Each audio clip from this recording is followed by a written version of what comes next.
Hi, everybody. Welcome back to Making Action Happen. I'm Sarah Blackhurst. And I'm Brian McKay. I am really excited to introduce everybody. I've been wanting everybody to meet Karl Dakin, and he's our guest today. Karl is with Dakin Capital and a whole bunch of other businesses that he's going to talk a little bit about. We met Karl a couple of years ago, actually I met you at over at Water Tower Place for the Food Expo. That's correct. And you and I stood there and talked for a good hour. And then I didn't hear anything from you for a little while. And then last year you joined Action 22, but I didn't make the connection as to who you were. And then you came to our annual meeting. And I was like, oh, that's him. Because I'd asked after we had first met. And honestly, I'd forgotten. But you're doing some amazing things. One of the things that we talked about doing was you're working on a whole bunch of housing stuff. And, of course, we just finished our housing summit. And we actually sort of put this on, not just at your urging, but kind of for you, because we wanted to really have some serious conversations that were actionable about public the public space, but private partnerships in that public space and with those public funds, because we all know that that's going to be how we're going to get things done moving forward, especially in Colorado that has some different issues than other states with regard to investment with public funds. So that's a long and complicated thing, but there's a whole lot going on with housing. So I'm so glad to have you. I've been anxious to have everybody meet you and get to know you a little bit better. You didn't, of course, make it to the housing summit because you fell ill right before. And so now we're going to follow up and have a conversation everybody can listen in on. Yeah, I was very disappointed I couldn't make it just officially. I did have COVID. Mm-hmm. I had tried to squeeze 3 conferences and a road trip all together in 1 month, and that wasn't enough, so I added a little COVID just to make sure I was fully occupied. I was happy that people I'm working with were able to attend and contribute to that event. And I'm looking forward to doing more things like that in the future where we can get people together and talk about the complexity of rural workforce housing, how we can solve that problem immediately. And if we can't solve it immediately, then what can we do to get started on the solution? So happy to talk about that and dive into more detail. So would you give us a little bit of perspective with regard to trying to overcome that, especially the investment side of it and the capital side of it in Colorado? This is not how it is in other states. I'm going to disagree a little bit with that statement. I found that the problems we're facing here in Colorado are actually very similar to a lot of other states. They may have money trickle into the area of housing, but by and large, most of the money that comes into housing these days comes out of the Fed at one level or another. The federal programs all fall under what they call affordable that are managed by HUD. And to some degree, I'm not complaining about what HUD is doing, but the part of the problem for workers, people who are full-time employed, is that the HUD programs start with the people who need a roof over their head the worst, which include people who are unemployed or partially employed, and they simply run out of money before they get to the point where there's enough money for somebody who's working full-time. Mm. Then we get into the secondary issue of the fact that because it is a form of subsidized housing, if you're working full-time, you may not qualify because your income is impairing your ability to participate in the program. So my background on this was I was doing a lot of work with different communities on economic development and job generation, and we reached a point during COVID, actually prior to COVID, where they're telling us, well, we can't do any more job generation because there's no housing. If there's no housing, then the businesses here can't hire anybody. And heard multiple stories in multiple communities where we brought a person in, we really wanted to hire them, they looked around, there was no housing, and they went home, and they couldn't hire them. And with COVID and all the needs for the rural communities in particular to recover from COVID, and that occurs through job growth and generation, if there's no housing, then we got stuck. So I turned my attention a little bit away from job generation towards what can we do to solve the housing problem. So I think let me go back and qualify a little bit. The whole thing in Colorado, and it's because of the Taxpayer Bill of Rights, or what we call TABOR. Growth has to pay for itself in Colorado. The local governments can't do that kind of investment. So that's why it's such a key piece to be able to have those public-private partnerships. And it's not something that people are entirely aware of because TABOR doesn't exist in other states.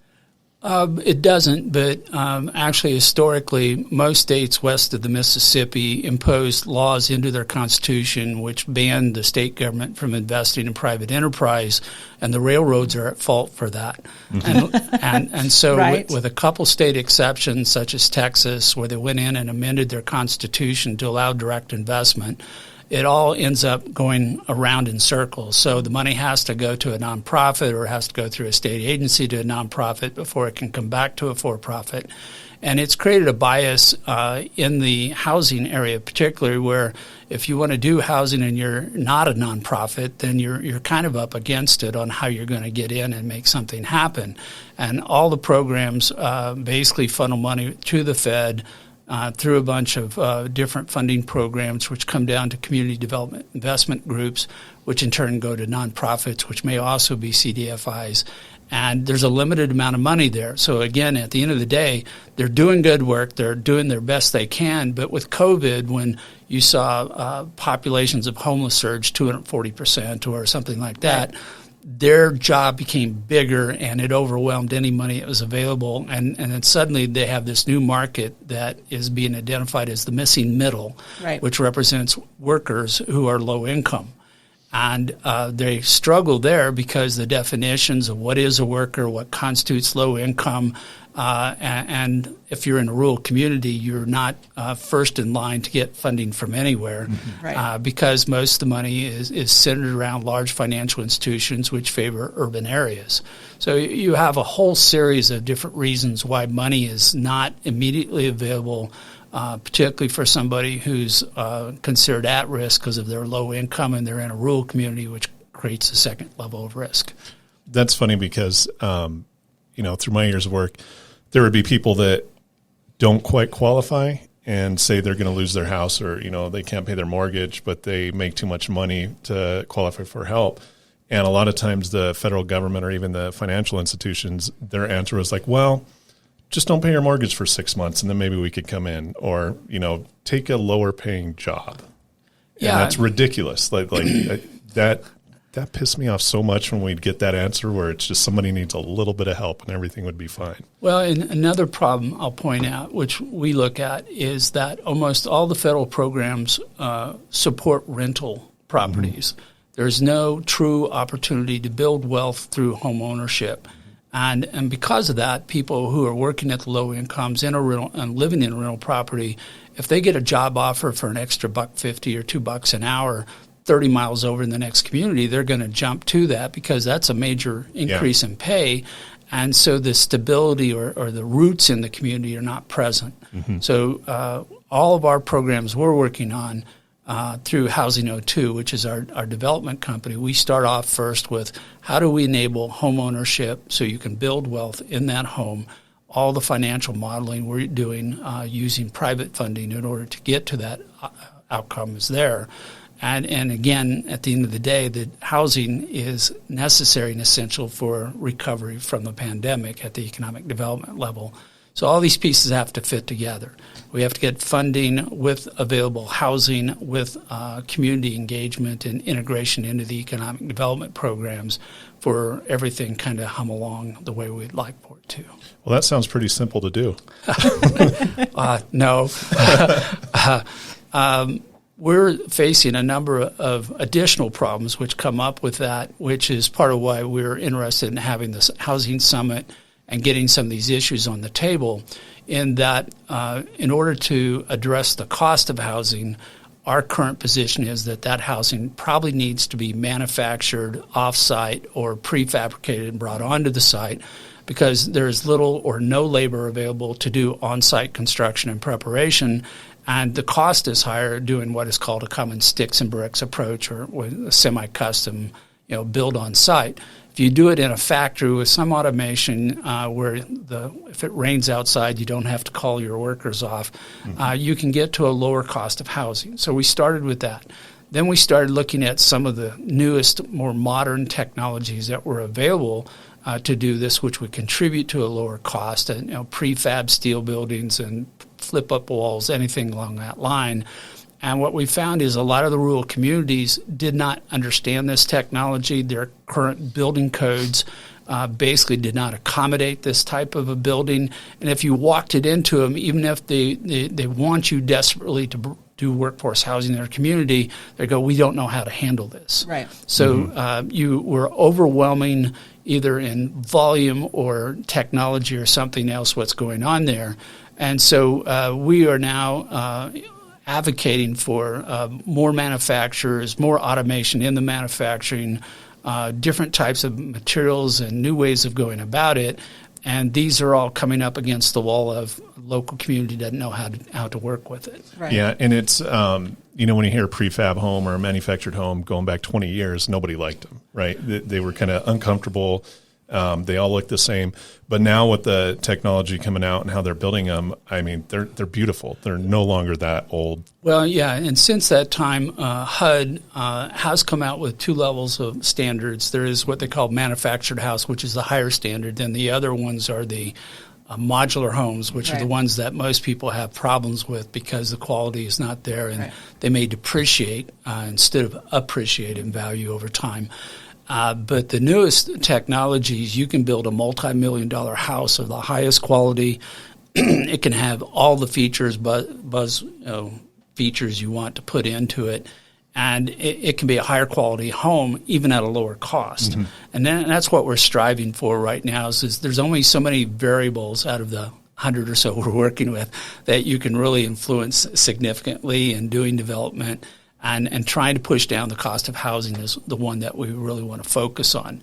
And then to follow that, because a lot of the stuff we're doing is new and innovative, then we're trying to figure out, well, how can we create a standard for housing, something that would be a turnkey plug-and-play template.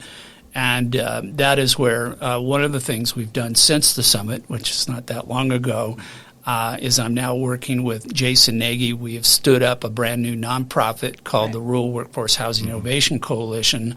And one of the three programs that we are inviting people to participate in is to come up with a brand new building code for workforce housing for 24, 48, or 96 units that includes all the buildings, everything, including streets and parking, but also the hookups to all the utilities, because one of the other places where we're seeing rural communities having trouble keeping up, catching up, is they're going, well, you have to plug into the local electrical utility or the local gas line. Well, what if I want to put up a solar farm? I want to create a performance power generation district. There is no mechanism currently to link that to the housing development, which would allow you to drop the utility bills and make it even more affordable if you are actually making money off of your participation instead of having to pay a utility bill every month. So this is what we're looking to say, is that we're inviting local communities without fee, local economic development groups without fee, and then for the businesses we're going to charge a fee, and they'll get to have all the deep, dark secrets that we learn along the way to how to build out one of these communities. Yeah. Well, and that was one of the things that was the big takeaway that we found from the Housing Summit was Rick Klein, of course, who is the city manager, is our board chair, but is also the city manager for La Junta. They actually redid their building and zoning, and they walked through it. And it was a task, but now that somebody in the region has done it, it's a lot more duplicatable. Number one. And number two is I think the other big takeaway, and we'll talk about this a little bit more from that, was it will help sort of align those those zoning and building codes so that you can keep everybody. It's not going to be, okay, you're in Huerfano County one day and you've got that set of building codes, and you're in Otero and it's that set of building codes, and then you're in Pueblo and it's that set of building codes, and Custer and that set of... that's one of the big barriers, right? Every city is different. the age of their local building codes can be up to 20, 30 years old with no significant change. Most of them don't understand or cannot deal with these new technologies or the new utility programs we'd like to see implemented. And so what we think is if we could create, I'll call it a LEEDS equivalent type of a program, where if you check all the boxes and they're third-party verified so that you can walk in front of a city council and go, we're ready to go, then no further approval is needed. And since they give the developer, the builder, the green light to go ahead and get started, and we're not tied up in weeks, months, sometimes years, waiting for the local government. And again, I'm being very careful. I don't want to criticize or appear critical of the local government. They're doing the best they can with what they have, but if they're understaffed, underfunded, and we give them something they've never seen before, they can't get there from here. Well, we dealt with that whole thing a few months back with the zoning or the ordinances here on solar. I mean, it's not that anybody's trying to be nefarious or do anything but their best, but these small local governments are understaffed, and they have a lot, and they're underfunded, understaffed, and they just don't have the resources to do it. So that's what we're talking about when we're talking about public-private partnerships and how to move that along in a productive way. Right, and that's exactly what this program is intended to be, is get everyone who's involved in any of the building or utility part, whether they're a subcomponent manufacturer, they're a manufactured housing, or they're tied into the utilities or anything along that line, and create enough interfaces, enough sign-offs where it could be pretty much fit into any community with maybe little or no changes. And at that point, then we've simplified it for the local community, and a developer knows when they go in that they're going to get approval. It's not a let's see if this happens 1, 2, or 3 years down the road and have lost all the money that's gone into that front end part of development. And I think the key to that is once you find a community where this is successful, I think that alone would just build the trust of all the other communities that are similar. Anytime in innovation, my background, 40 years of bringing new technologies to market, the first time you do something out of the box, or first off, everybody doesn't know, even the people who created it don't know how it's going to work. And it requires setting up a demo project, or what they call a pilot project, where everybody can see it, touch it, kick the tires, and go, that's a pretty good idea. I could do that too. But you have to almost have a complete finished project or product before people can get that comfortable with it. Talk a little bit about HO2. It's a very innovative approach to this, trying to solve this problem, and then we can talk a little bit in a little bit later about the nonprofit. But talk about HO2. Sure. Back during COVID, which I guess is still COVID today, speaking personally, but I was going to say back during COVID, we were looking at different business opportunities that were coming up because of COVID, and one of them was a work-from-home scenario where everybody was told, don't come into the office, you got to work out of your house. And if you've ever tried to work in your house with pets and kids and so forth, then you know that's every day. It's not an optimal working environment. No. So we created the company, and Housing O2 or HO2 stood for Office Optimization. And so we got ready and we started talking to people about, we can come in and optimize your house. Well, I don't have a house, or I need a house. And all the communities kept telling us, well, we don't have any housing for new housing. So you're either going to do retrofits or you're going to start off with new stuff. So we decided, no, we'd focus on housing and get started. And along that path, with the mission of knowing what the needs were in the community already from having worked with so many different communities, we said, well, how are we going to make this fundable? And so the first thing we were doing was trying to figure out what would cause investors from out of a community to come into that community. And we'd been experimenting with some things for the last few years, and we came up with what we call employer participation project. And in this case, what we do is we go into the community, we go to the local employers, and we say, how many employees you have who need a house right now? And without putting any cash into the project, we basically pre-sell the house to the employer with the understanding that it's going to be rented to their employee for a 5-year term. And at the end of the 5 years, if everything's worked out so well, then what we agree is to sell it to the employer at 10% below market value. They are required to take that discount and turn around and make a down payment on behalf of their employee into the purchase of the house. Wow.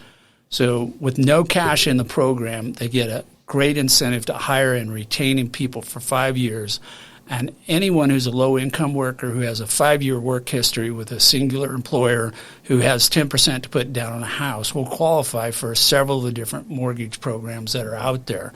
And so by doing this, they are building wealth while working for their employer without doing any more than making the rental payments along the path. And by doing it with the employers being on the hook, basically we're selling to the employer, they're reselling to their employee.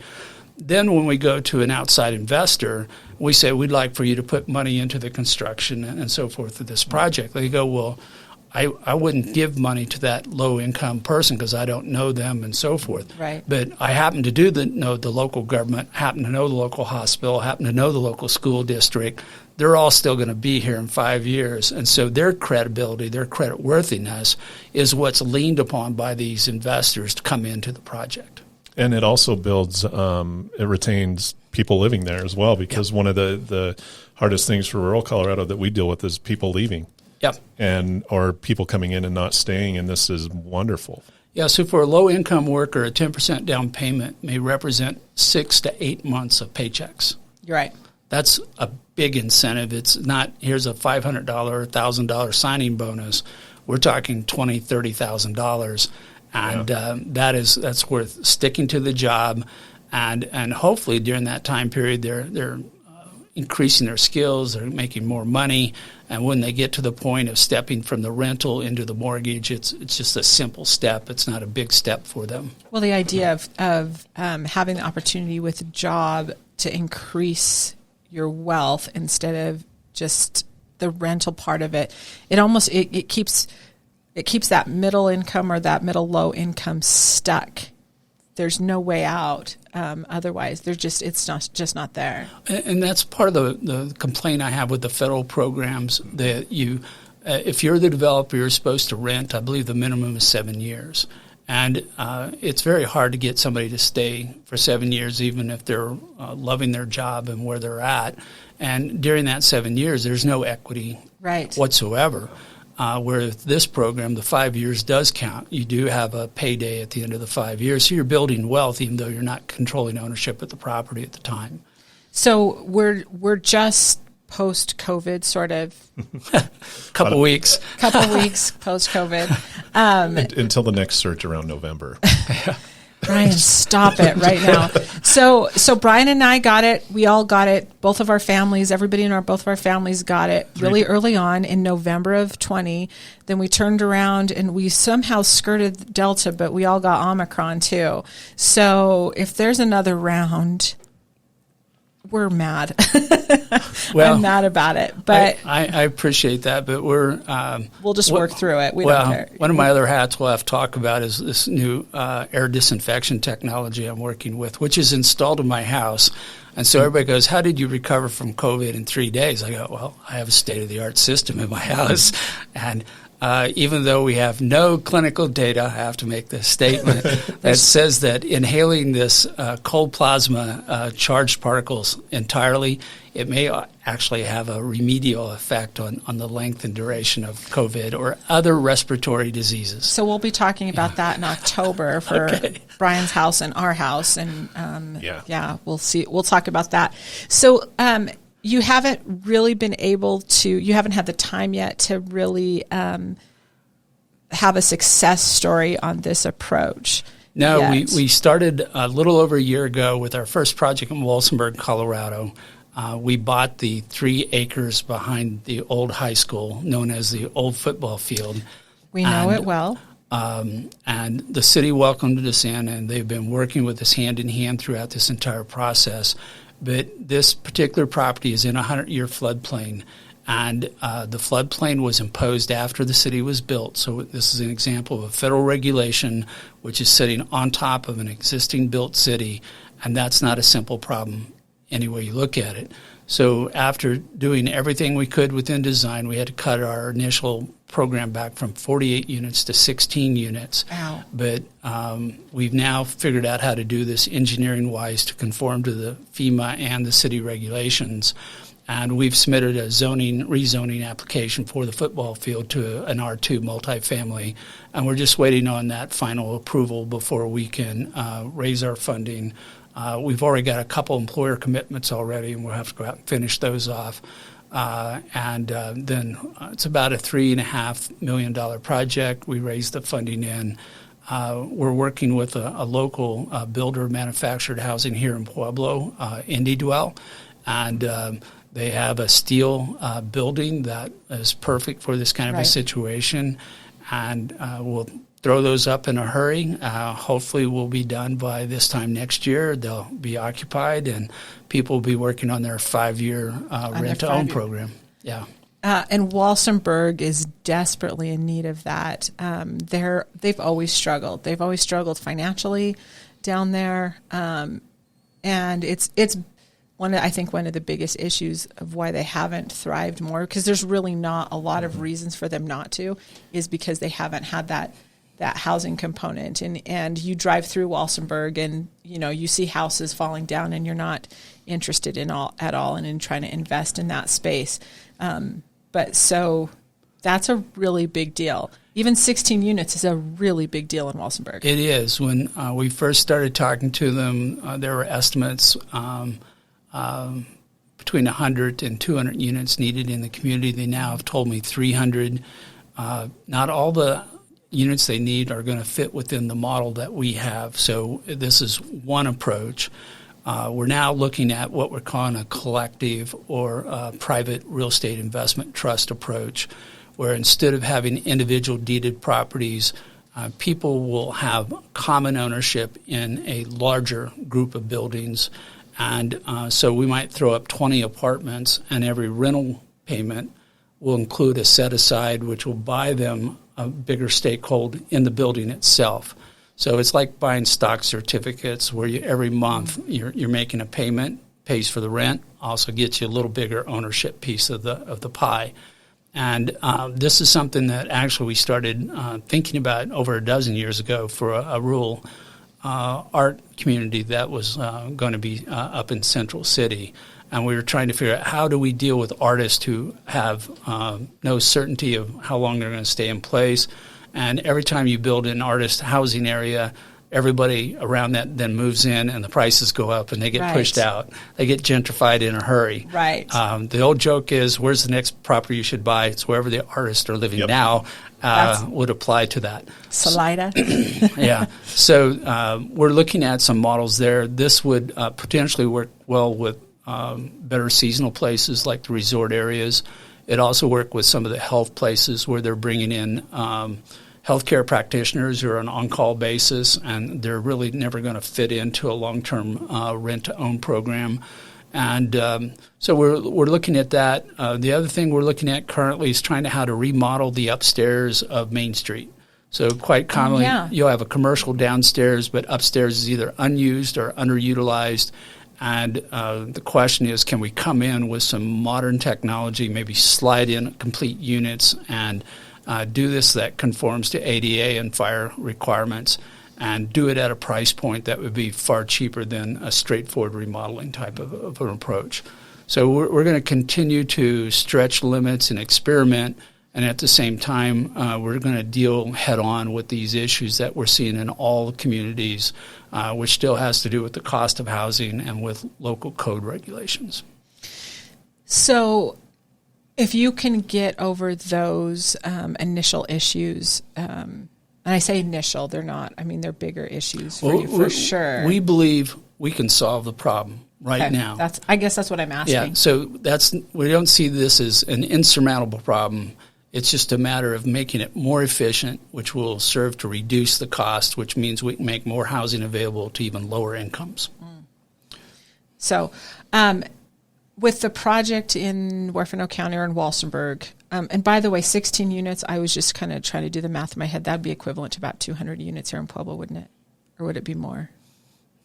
I couldn't tell you the ratio. Yeah, that'd be about About 200? I think so. Yeah, that'd be about. So that's 200. What we're talking about, that 16 units down there is a big deal, even though it's not what you initially had hoped for, and you can come back later and do that. Yeah, as soon as, more down there. That's a big deal. We get rezoned and we're in motion on this. We've already talked with the city and a number of private property owners about doing something in the city or on the edge of the city in the county. And so, we'll try to continue to work towards fulfilling whatever their need is within the community. Right. So that's a solution. Tell us a little bit, and we'll talk some more in a few minutes about this. Why a nonprofit organization to help with this? Well, a lot of the problems that we're dealing with are problems that I will say are nationwide. They're not limited to Colorado or to where we're at. And even if we do everything we would like to do within Housing O2, we're still going to be limited in what we can accomplish. We're getting ready to try to raise money into a real estate fund. And if that's fully funded, we're looking at 5,000 units a year, which in a state that needs 325,000 units, we're still a long ways from solving the problem. And so what we'd like to do is working with communities in collaboration is start solving some of these larger problems that go beyond us and go to other people who are also working like us to solve the problem. And a nonprofit makes a lot more sense to do that. It's got eligibility for grants that we as a for-profit are not allowed to touch, right. Because profit is apparently not good everywhere. And we won't go down on that topic. But it actually serves as a better platform in a public-private partnership where a nonprofit can be more nonpartisan, apolitical. They can be a good intermediary maybe between us on the private sector and the government sector where we need to work together, but for some reason we've got cross issues. And then it can bring more resources to bear on these problems than we can directly as a company. So as a result of that, it made sense to create this new entity and to grow it up, staff it up, fund it up as quickly as possible. And out of the gate, we're looking at 3 programs. The one I've mentioned is the new housing code for workforce housing subdivisions. We're also looking at a second program, which will be a business accelerator. So if you're any new business like the one we talked with on Monday that's got a brand new housing technology, they're out of the gate. They're a recent graduate of school mines here in Colorado. They're just moving from technology to business, and that's where we can help the most as an accelerator. We can introduce them to people, which we already have. We can introduce them to communities where they may set up their manufacturing to create new jobs. And, of course, every time we create new jobs, we create more need for housing. So that's really good for us. And just do a variety of things along that line. And then the last one we want to do is what we call an innovation district. And this is a term, a lot of people call it centers of excellence or other things. But we'd like to create a series of shared facilities, which are all specialty things that can help in design, prototyping, testing of new technologies for housing in rural Colorado. And we have found that as much as housing, rural Colorado needs are just enough different that we could say they don't necessarily fit up in an urban style development. Right. What might be considered an ADU or associated dwelling unit in an urban area is actually a complete house in a rural area. Right. And so it's interesting how we kind of switch back and forth between what's an urban viewpoint and what's a rural viewpoint. But we're talking with Canyon City right now about being a potential hub for this, where we would establish all these needed but non-existent facilities, specialty things in Canyon City, and then creating a spoken hub network where, say, a rural community could manufacture a component part for one of these houses, and then that might be brought to Canyon City where it's assembled into a final product. And so ultimately this becomes an economic development program where any community of any size anywhere in Colorado, not necessarily limited to Colorado, can contribute or participate in this and at the same time come back and address their local housing problem at the same time. Well, and you can get through all of the, sort through all the technologies that work and that don't work, and that incubated, that important experiment piece. Right. So all of that, that nobody's really, there's not a lot of bravery on that part. It's going to take that private it's private high, funding and it's high support risk. on. Yeah, for sure. It is high risk. Well, but somebody's got to do it. Well, back to the funding. Almost all federal funding is debt financing. And in any innovation, the early front end part of this is so high risk that it almost never qualifies for debt financing. Right.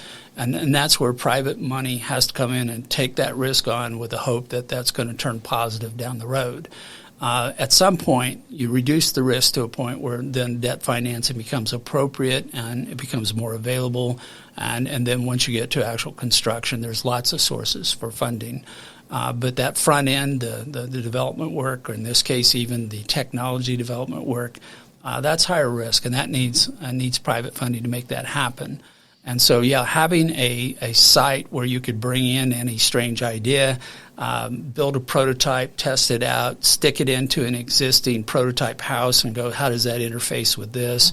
Mm-hmm. Or some of the things like Canyon City, we're looking at geothermal power production because they sit on a geothermal hotspot there, more particularly in Penrose than Canyon City. But it may be a source of energy, and there was a bill before the Colorado legislature to elevate geothermal to a level with wind or solar as far as receipt of money for doing different things.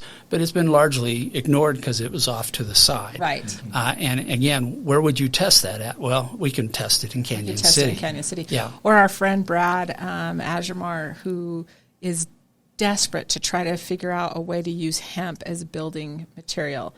This is where he could start to investigate and look at doing that. Right. There's a number of federal and state facilities across the United States for building materials and housing and how you do that. The big Department of Commerce lab is in Gaithersburg, Virginia. And but I don't know if they've ever tested hemp there yet. Mm-hmm. Right. And even if they submitted it there, it isn't that they would necessarily be against it despite all the federal stuff around that, but they might take more time than we may be able to do here. And we may go out and do strange things like set it on fire, pour water over it. Right. Do really test it. See if it's actually viable. Is it ruggedized, for the rural environment? For the Colorado's rural environment. Yeah. So 120 mile an hour wind, dust, lots of rain, fire, flood, on the same day. Snow, very cold. You have to go from frozen solid in the morning to 110 degrees by the afternoon. Plus high UV because we're at altitude. Yes. No, all of those things that go into that. So there's just bright spots ahead on all of this. Yeah, we've studied it intensely for the last couple of years. We have projects in motion. We're very confident that this is all solvable. But what we're starting kind of in the middle, so to speak, where we're starting with workers who are making this level of funding or wages, and with every efficiency that we're able to achieve, we can start lowering the bar and get to people who make less and less money. And at some point, this will spill over into the subsidized housing because same issue there. You don't want to be spending more money on the housing than necessary, but you also want a quality product, one that will contribute to the community and not become a problem or an eyesore or, as we call it, slums of the future. Right. So going to the private funding for this, post-COVID and everything going on right now with the cost of basically every single thing every day, is it tougher to find money for investment, or is the money out there still? The money is definitely there. The communication has to be completed. It's like with a lot of technologies or innovations, they may have been around 3, 4, 5, 6, even 10 years. Mm-hmm. Nobody knows about them. So the money and the solution are not matched. Okay. And part of it is, as Sarah was mentioning earlier, it's got to be matched in a demonstrable form where they go, well, I don't know what that is, but that's a house. Right. And I can walk through the house, and even if I don't have 3 engineering degrees, I know it's cooler in here, and I looked at the utility bill, and it's lower than what I pay at home, so something's working right. Okay, that's an end-user affirmation, which is not necessarily something that everybody can get to without seeing it in context in play. So that's part of the reason we need to do as many projects as quickly as possible. We want to experiment with different housing technologies as possible and work our way down to stuff that works best, some stuff that may work okay, and in some communities they may need to choose okay over best just because of price. Yeah.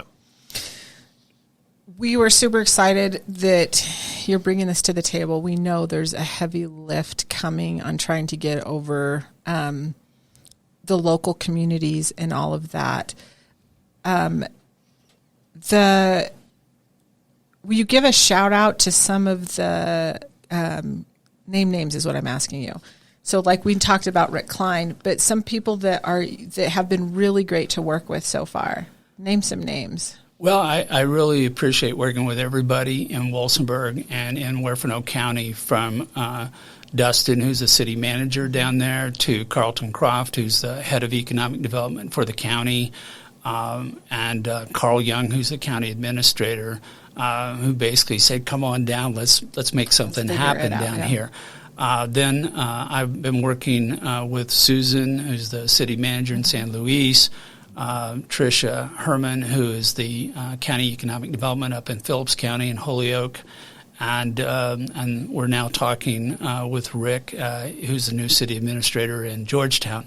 Oh wow! Okay. But we've talked to over 40 communities across the state and down into northern New Mexico, and they're all the same, but they're all different. Right. So one of the statements I've heard is, once you've seen one rural community, you've seen just one rural community. That is true. Yep. Yeah, the business model we're working with probably has, like, I would say 20 plus significant variables and about another 40 or 50 important but lesser variables. And we're just trying to figure out where the sweet spot is in that. And well, we're doing that as we go. So we're taking a classical entrepreneurial approach. We'll know when we're done when we get there, but we're going to build it anyway. So, final question.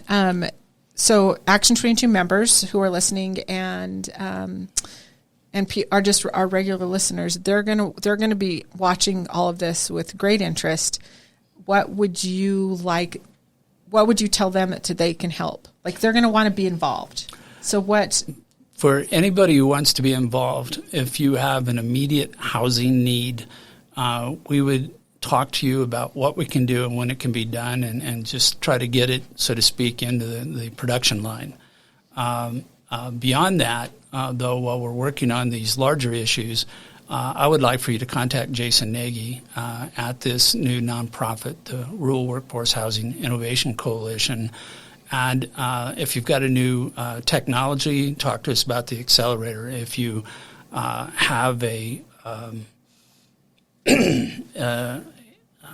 code problem, right, please join the coalition, right, and give us feedback. Tell us what it would take to stand up a brand new building code that would work in your community, in your community, in your community, in your community. So right, it's more of a uniform standard that can be tweaked a little bit if you need to, but pretty much let's rock and roll with that. What about on the investment side? On the investment side, there are lots of different opportunities at different levels. As an example, in the Accelerator, we want to establish a revolving loan fund to help businesses raise more money. So instead of business coming in and saying, "I want $2.5 million," we'll advance $50,000 in a controlled method, and you will go out and raise the $2.5 million. But we'll show you how to do it. We'll mentor you through the process. And then when you're done, you're going to give us that money back and a little bit of stock in your company so we can roll that over into another thing. So we're looking to raise at least a $500,000 fund into the Accelerator that's dedicated just to these new technologies in rural workforce housing. At a larger level, Housing O2, we set up investments. We're getting ready to put together a $25 million real estate fund for acquisition and entitlement, and we'll be launching that very, very soon. The ink's not quite drying, and the people who are going to be on the decision tree are all being negotiated through the process right now, but maybe in the next couple of weeks. And so if you're an impact investor who just loves housing, or you want to do something more specific in your community, that's one route. But then in each community, we'll set up a private placement just for that community. We're also looking at using crowdfunding so that we may do a 2-tier raise so every person in the community, even as non-accredited investors, can participate. And then we can bring in outside money over the top of that where there isn't local money available. But we can do that on a project-by-project basis. So even in Canyon City right now, we're looking at 7 different capital campaigns, which include a general fund that's multiple community, one that is the land we purchased, which will then break out into 3 to 10 follow-on sub-projects. Nice. And some are debt, some are equity, some are short-term, some are long-term. We're trying to make sure that we can match every set of criteria that an investor may have wherever they're at in the United States. That's amazing.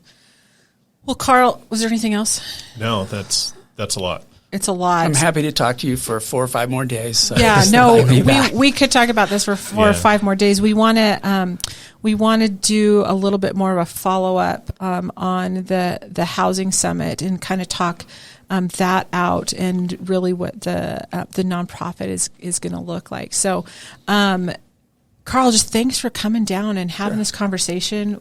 This is one of the really exciting things, and of course.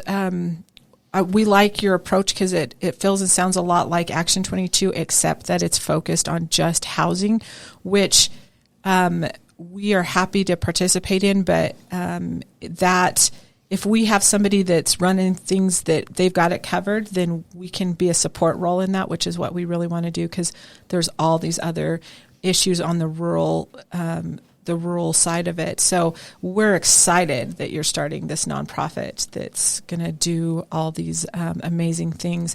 But the public-private partnerships from where we're sitting, especially on the local government affairs side, is really what we want to see you overcome in a hurry. Yeah, it's an interesting thing. As a private sector person who's worked with a lot of different communities in many, many states, the conjunction or where these two come together, private and public, it's a huge gap. And I've spoke to a number of the large national groups and state groups and so forth about we need to do more training or preparation for people to understand how to cross over because there's all these hundreds of funding sources on the public side. There's an equal number on the private side. It's very rare to see them come together. Exactly. And yet, when you were trying to do a project like we're talking about here, it's almost impossible to do it without both sources of funding. Exactly. And that's just at the funding level. Then we get into all the other things in the community from training, new job generation, bringing new industries in to replace the industries that are going out of style or declining. It all needs public-private partnerships. And so that's part of the reason why I joined Action 22 is because you guys are getting out there and bringing everybody together. And it's somehow as simple as that sounds, it's not. It's not. But we're going to talk about the legislative session with Mike Beasley later this week. Speaking of people not coming together, we're going to talk about that. We're going to talk about that because that's been I think that's been one of the harder lifts for this session. It was supposed to look and feel different than it did, but it's that public-private partnership that we all need to have happen. It's probably the biggest barrier I see going forward. Well, and I know that you guys are looking at a new leadership program. And, we are. I really am looking forward to see what you guys do with that because the average citizen, average taxpayer, has no idea how legislation is created or after it's created, what has to be done on the rulemaking regulation side within the executive branch in order to bring it into play. And then along that path, how few occasions a private sector has to either guide it in its inception or keep it from going off the rails on the backside. And that requires people who really understand how this all works. And so helping people become empowered to be vocal super citizens, so to speak. Right. I think that's great. I'm looking forward to that. Well, even taking it one step further, not just the average citizen, but the people that are actually doing that don't understand that. And there's a learning curve on it. And I get it, and I'm not just talking people elected to office, because there is a learning curve once you get in. But, you're talking government affairs people, city managers, industry advocates. It's surprising in 15 years of my experience how little people actually know how it works, and that's their job. And much less navigating any aspect of it. Yeah. So when we're talking about these local government, the people that work for local governments and trying to overcome zoning or whatever, there's a huge need for them to understand some of these basic things that they just don't have the resources to do that on their own, and it takes a ton to learn that. So we're on that side. I think that's we're going to do some really great things with that. We've CU has committed to being a part of that, to even get some of this credentialed, and so is Public Community College too. So they've all committed to doing that, and they're going to be on that steering committee, and we'll be reaching out to our members on that a little bit. We hope to have we hope to launch that this summer, and have introduce the first class of the first consortium at our annual meeting in October.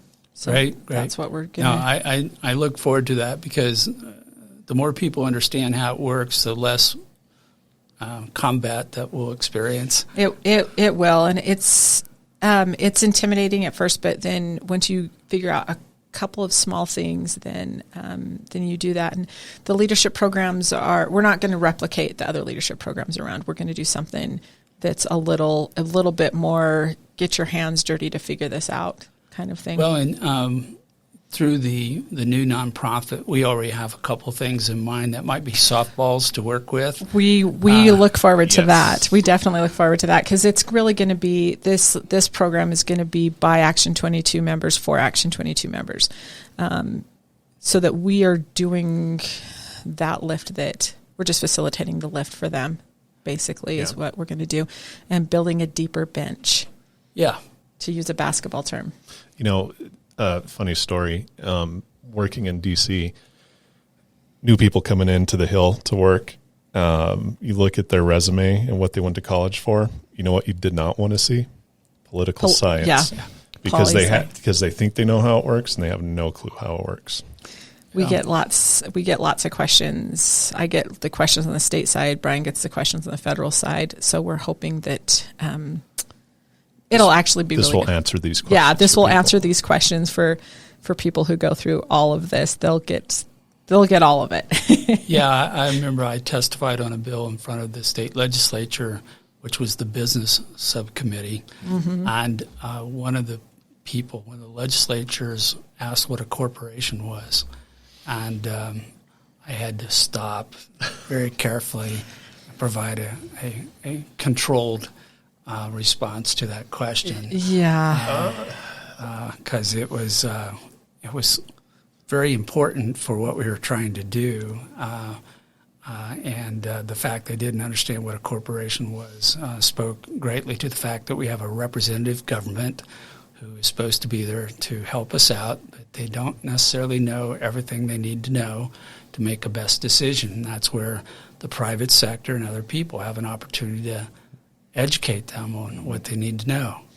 Well, I think that's one of the things that Brian and I get frustrated with. We'll have legislators, and it's a good thing. We have legislators come to us. It's never in front of a committee, or it's very rarely in front of the committee, but they'll come and we'll have conversations, and they'll ask us questions. And we've even had them like, how do you guys know all this? And we're like, you're the legislator, you're supposed to know. But it's we have to keep track of it. There's so much to keep track of. So there's a legislator right now that probably listens to this, and I'm not throwing anybody under the bus, but I was similar type thing talking to this legislator and a few others about veterans issues for the UVC, that I'm the VP for the Southern Colorado. And I'm not making this up. Vets, talking vets, there's this many vets here. And the question that came out of the person's mouth was, I don't understand why there's so many vets in this region. Are there that many animals that are sick? And I was like, what just happened? Yeah. The look on everybody's face was just like, Okay, moving on. And the answer is yes. There are a lot of animals. There's in this so region. many animals. There's so many. We're a big ag state, ranchers. so we have lots of animals. Ag's the number 2 industry in Colorado. So, yeah, there's a lot of vets there. Why do you have 18,000 veterinarians in Pueblo? It's like, no, not. I'm really sorry that happened to you. That's awful. I could tell many But, yeah. But that speaks to the need for this program. Yeah. Well, you've got to help them all the time learn what they don't know. They can't know everything, and there's so many things that come across their plate in a hurry that you don't really have time to go back to school. You got to get up to speed immediately. Yeah. So we have people who are running for office that I was told recently they're running for office, and they listen to our show specifically for that reason, because we talk out some of the issues that they have no idea about. And they're running for office, and they're not tracking legislation at all. So, we're going to see if we can fix some of that. Because the other problem is the legislators aren't talking to each other or looking to see what their impact of their bills. There's no way for them to, in 120 days and 700 bills, there's no way for them to go, okay, I'm going to run this bill, I'm going to run this bill, I'm going to run this bill. Who else is running a bill that looks like this? Oh, wait, we don't know. It's added burden. Well, and they stack up at the back end. So today it's got to be an awful day at the legislature for passage of bills. It's an awful day. I was actually awake at 2:30 this morning looking to see what they got done yesterday and what they were still going to have to do today, because there's discussion about doing a special emergency session or something because they can't get through everything.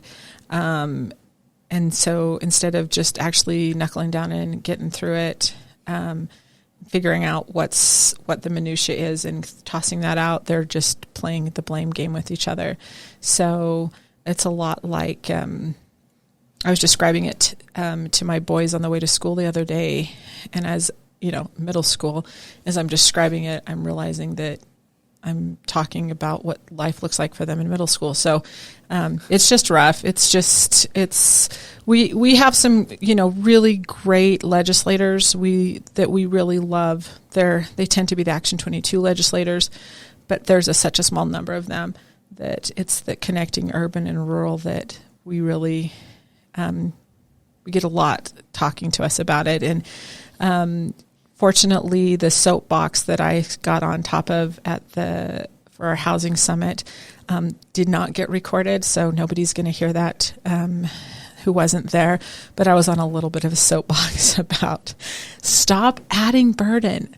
That's the problem with the legislatures. We're going to talk about that Friday. Like that's going to be, you're going to get an hour and a half of that. Getting on the soapbox with Mike Beasley. We'll talk about it then. I always have a hard time trying to say, okay, specifically what's wrong at the end of a legislative session, because I have brain damage at the end of it. This one was a totally weird one, and just the timing and all these bills going at the end, and there's just no way to do what I normally do. And it's really frustrating, but it's my frustration this year was the lack of stakeholder process and the added burden. And Sarah is much kinder than I am when we talk about it, but I hold back. You do. I do hold back. You're the brakes.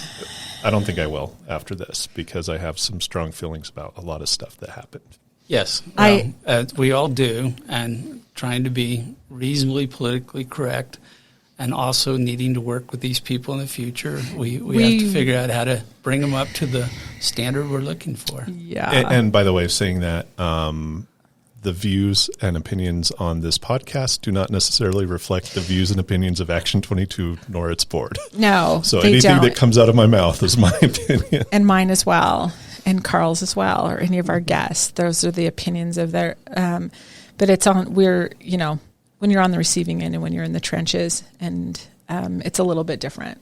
It's a little bit different perspective when you're actually trying to do something versus talking about it. Yep. Yeah. So on that, we no longer subscribe to the school of pontification and perpetuity. And so that's what all of us are working on right now. Mm-hmm. So, well, thanks for joining us, Karl. We appreciate it so much. We're going to talk a little bit with your partners on this this idea of trying to overcome this with another nonprofit, which I'm a person who thinks that there's too many nonprofits. So for me to be excited about a new nonprofit is a pretty big deal. Yeah, it's not a problem. As soon as Jason solves all these problems, we'll just shut it down. We're gonna. That's done, and then we'll shut down the nonprofit. That I can have a discussion about. And I run a nonprofit. That's my whole career has been running nonprofits. So that'll be good. Well, thanks, Karl, for joining us. Sure. All right. Thank you. Right. Thanks. So we're sitting here with Jason Nagy, who is working with Karl Dakin, and he is starting this new nonprofit, and I'm going to not get the name right. So tell me the name of this nonprofit that you're starting. Rural Workforce Housing Innovation Coalition. So that's a mouthful. So talk a little bit about why another nonprofit. Yeah, well, I came from government, my background, and a lot of this is acronyms, right? But sure. But there's a lot to solve. It's a complex world, and I've been in Colorado since leaving government for about 7-8 years, trying as a social entrepreneur, and things just come in, and there's a lot to probably prioritize, and finding the right partners on what to prioritize is key. So having just worked through 7-8 years of processing here in Colorado, one of the issues that comes up is the need to really kind of coalesce around solving some of the big issues. And I think we could look at the priority of needs. And, shelter is right there with community. And so these housing crises that we have are complex. We need to probably look at opportunities to kind of pull the best practices together, and looking at Action 22 and what it's done with the conference just less than 2 weeks ago, this came into stark view, which was filling gaps, bringing the expertise in just to solve some of these, and so we want to provide that platform to do that. Well, and I think what people don't understand about nonprofits is that really it is the bridge on the gap between public and private. And so the governments need nonprofit organizations to provide that bridge. And so I jokingly say we don't need another nonprofit, but the truth of the matter is that it's the best vehicle to get across that bridge. And of course, we're a nonprofit, so so we know that better than anybody. Because of a technical snafu, we lost all the audio for the housing summit. So I'd be interested to see what your takeaways were from that, from a very different perspective, because we were in it, and we were putting it on, and so we have a different point of view. But will you walk us through a little bit with the housing summit and what you learned and what your big takeaway was from that? Yeah, well, institutionally, you brought together great people. I look at institutions as people. So this question of what is a nonprofit. So and I think there's a lot of history that I just don't know in terms of a lot of why these institutions were formed. A lot of them we heard even that. Chaffa, for example, always has this notion of being a quasi-governmental, right? And they're a nonprofit. Right. So the complexity of the environment in which we're operating and the histories of that, and the confluence, which you brought together to a degree with what you could in one day.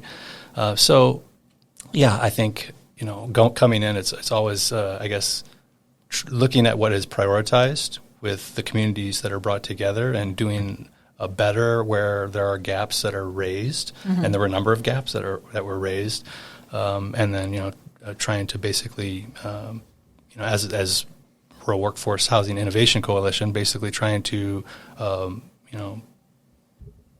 look at the three priorities that we have come to know in servicing. Innovation, cost, workforce development, and technology development for economic development. So I had somebody ask me what working on, and they said, how in the world are they going to find a workforce in order to build any of these things? So if the problem is workforce housing and you don't have a workforce, how are you going to build for workforce? Yeah, so each community, has its own dynamics, and new opportunities arise. But then there's the just living, right? Mm-hmm. We have consistency too, as Homo sapiens over time. So basically, looking at the health issues, the education issues, and like spatialization in Colorado, questioning living in Denver metro, alternatives to that. What natural resource dynamics do we have in a community? So I guess it's optimization. It's problem solving on where there are gaps in the workforce and in labor markets, but also the expertise and technical aspects of solving these issues. And so that the innovation piece, the I in the nonprofit organization, is really, trying to evolve the notion of what can be done and optimizing. But we want to, come with that historical understanding and the processes that we live in to kind of come to terms with what we can do, what we should do. So go ahead. I was just going to say that they got to take off, so... Oh yeah. Yeah. So I'm gonna finish it up with this, and we promised everybody, and we're gonna be partnering with you on this part of it. Is that the big thing that we know that we can do next is create a regional plan. So everybody in the region is working toward the same goals and whatever resources and all of that. And Larry Atencio, who's a city councilman for here in Pueblo, was the one that really brought that up and brought that home. So for Action 22's next step is we're going to work with you to help that happen. But for our annual meeting in October, we want to announce or to lay out what that regional plan or regional strategy is, so that everybody can move forward. And it's going to take what your guys are doing there to help coalesce some of these barriers, so that it's not completely ridiculous to overcome that part of it, which is, that's the big problem, right? We heard about the need for a plan, and everyone's looking to who's going to deliver the plan. It's who's going to deliver the plan? It's great to hear that you're coalescing that. Yeah. No, we're gonna do that part of it, and then we hope to bless it and hand it off to everybody at that point. When are you official on the nonprofit? So May the 4th, it was incorporated in the state of Colorado. So the force is with it. I think so. And then, the conference was on the 29th. Right? Yeah. So it was just a couple days after that. Yeah, I know it's hard to believe. It's been a great couple of weeks. So perfect. So for our listeners, do you have a website yet, or? Yeah. So right now, Housing O2, is a key fundamental partner for this. So they've got something up on their website with Karl Dakin's group. But we're also in the process of launching our own domain. Oh, perfect. Okay. That'll be up soon as well. All right. Well, as soon as we have that, we'll let everybody know, and we'll keep everybody posted on strategies moving forward with you guys. So thank you so much. Wonderful. Thanks for having the conversation. Great. Okay. Thanks. All right. Thank you. Thanks for listening to this episode of Making Action Happen. If you're not a member of Action 22, you need to be. Go to www.action22.org for information. Also, subscribe to us on YouTube, and any questions, comments, or concerns, please email us at show@action22.org.